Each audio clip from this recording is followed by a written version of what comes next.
This is the 2016 NAPLAN Y7 Non Calculator paper, work solutions. It says each day Zara rides 4 kilometres east and 2 kilometres north home from school. In which cell on the map is Zara's school? Now notice you have your north, south, east, west, your directions there. So we travel 4 kilometres east, so just using this here, we can see from home. So we're jumping 1, 2, 3, 4 kilometres east, and then we've got 2 kilometres north.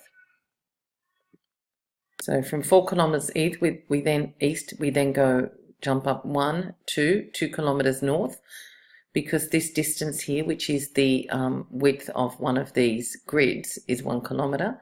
So therefore we end up in cell G3. Okay, now for question 2. Anna opens a savings account. She deposits $4 in the first week, and then she deposits twice as much money each week as she did in the previous week. Now let's just have a look at this. So if she deposits in week 1, she deposits $4. So her total dollars is $4. Now it says she deposits twice as much money each week as she did the previous week, and we need to look at the total amount of money in the account. So in week 1, she deposits $4, so the total's $4. In week 2, she deposits double 4, or twice as much as 4, which is 8. So she will now have the $4 from week 1 plus the $8 from week 2. So she's now got her $4 plus 8, which is $12. In week 3, she'll deposit twice as much as $8, which is $16. So she'll have the $12 plus the 16, which is 28, and it appears that our answers are always even. And in the 4th week, she'll deposit 32, and 28 plus 32 is 60. You don't really need to go any further. We can see that she is always depositing an even amount, and the original amount was an even amount, so therefore the total amount of money in the account will always be even.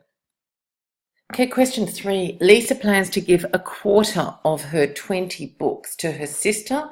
How many books will she give her sister? Now, there's a few ways you can do this. You can do it by diagram, or you can do it using just ordinary fraction calculations.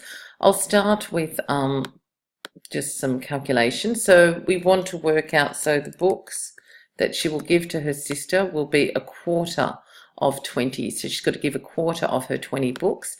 Now, if you want to find a quarter of something, you divide it by 4. So to find out how many books, it is 20 divided by 4, which is 5. Okay? Therefore, 5 books to her sister. Now, the other way you can do this is to draw a circle and to cut it up into 4 pieces. Now, if the entire circle represents 20 books, then half the circle will be 10 books. So as I was saying, if the entire circle is 20, then half the circle, so that would be those 2 sections there, are 10 books, and so therefore 1 quarter would be 5. So each of the quarters would be 5. Okay? Just by putting 5 in each quarter there. At the zoo, Tran saw 8 koalas, 16 kangaroos and 12 emus, and in the tables below, X represents 4 animals. So if we've got 8 koalas, we need to divide 8 by 4. I'll just put that up here. So koalas, 8 divided by 4, that would be represented by 2 crosses. So it could be any of these. This one here is out. If we've got 16 kangaroos, then 16 divided by 4 is 4 crosses. So we need 4 crosses for the kangaroo. So it could be either of these 2. So this one is not right. And 12 emus, 12 divided by 4 is 3 crosses. So the only answer that could be correct is this first one here. 5. Joe measures a distance to be 5 meters and 12 centimeters. Which of these show how Joe can write this measurement in meters? So we know we've got 5 meters and we have 12 centimeters. Now we know that 100 centimeters equals 1 meter. So 100 centimeters equals a meter. So therefore, to convert 12 centimeters to meters, we would divide by 100. So it would be 12 So 12 centimeters, to convert to meters, as I was saying, we do 12 divided by 100. So if you've got the number 12, remember this is a non-calculator paper, we move the decimal place back 2 places to the left because you're making it 100 times smaller. So at the moment, 12, the decimal point is at the end of the 12, at the end of behind the 2. So we jump back 1, 2. So we end up with 0.12 meters. And so therefore, the entire distance in meters will be 5 meters plus 0.12 meters, which is 5.12 meters. Now question 6. A bag contains 15 beads that are either red or yellow, and the probability of removing a red bead is 20%. So probability of red is 20%.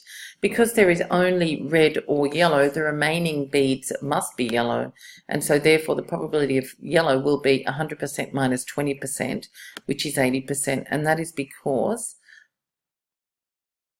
the sum of all probabilities adds up to 1 or 100%. So the red and the yellow must add up to 100%.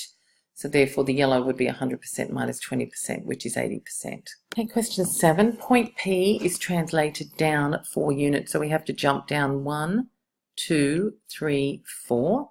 Just put something in to represent that.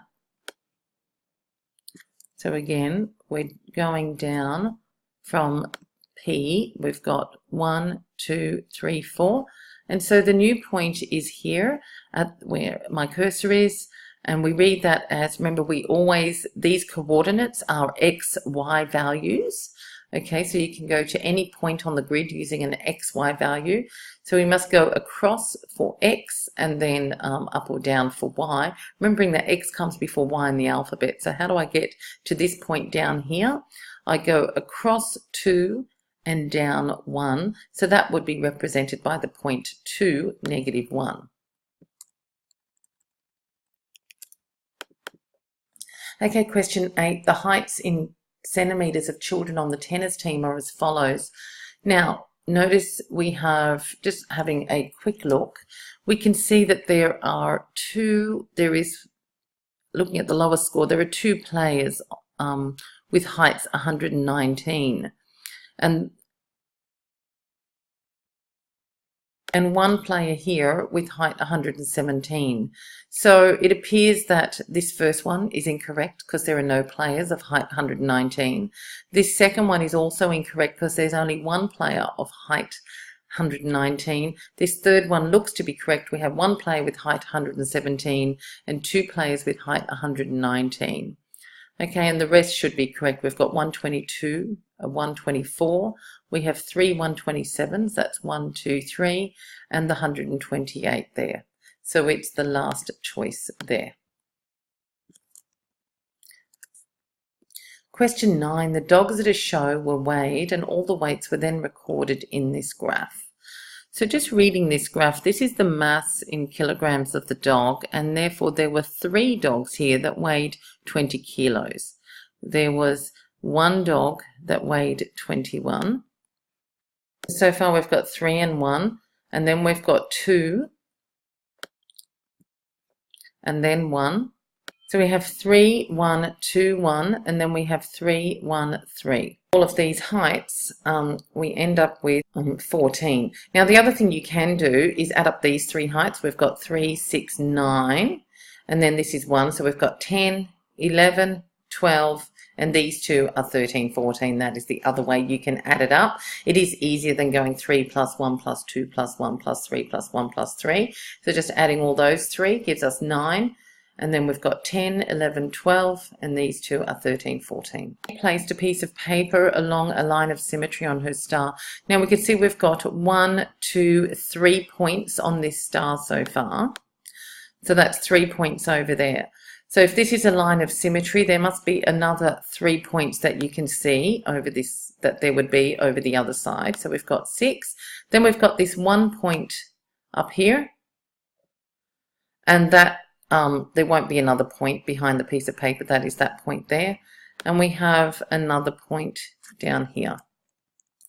So that means that the whole star will have 3 plus 3 is 6 plus these two there, 6, 7, 8. So the whole star will have 8 points.